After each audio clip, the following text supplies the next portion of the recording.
बिस्मिल्लाहिर्रहमानिर्रहीम। अस्सलामुअलैकुम। वसीला टीवी की तरफ से मैं हूँ अहमद सईद जंजुआ। तो दोस्तों, आज एक नई वीडियो लेकर मैं आपकी खिदमत में हाजिर हुआ हूँ। शोहर आपकी मोहब्बत में पागल हो जाएगा। शोहर की मोहब्बत का लाजवाब वजीफ़ा। ऐसा मिसाली शोहर होगा कि दूसरी औरतें हसरत करेंगी। शोहर की मोहब्बत का लाजवाब वजीफ़ा।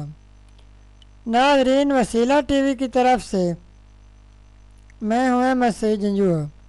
नाज़रीन, एक नई वीडियो के साथ आपकी खिदमत में हाजिर हूँ।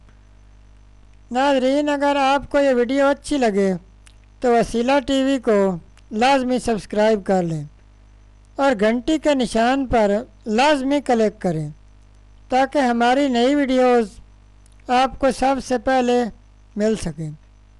नाज़रीन, चलते हैं आज के वजीफ़ा की तरफ।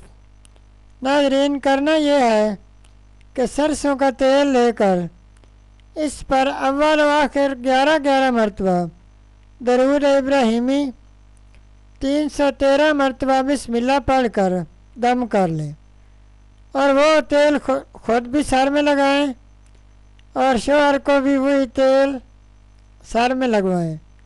इंशाल्लाह जल्दी आपको मुस्बत नताज मिलना शुरू हो जाएंगे। शोहर आपकी खिदमत करेगा और आपकी हर बात मानेगा। यह थी हमारी आज की वीडियो। मज़ीद ऐसी वीडियोज़ के लिए हमारे चैनल को लाजमी सब्सक्राइब कर लें। शुक्रिया।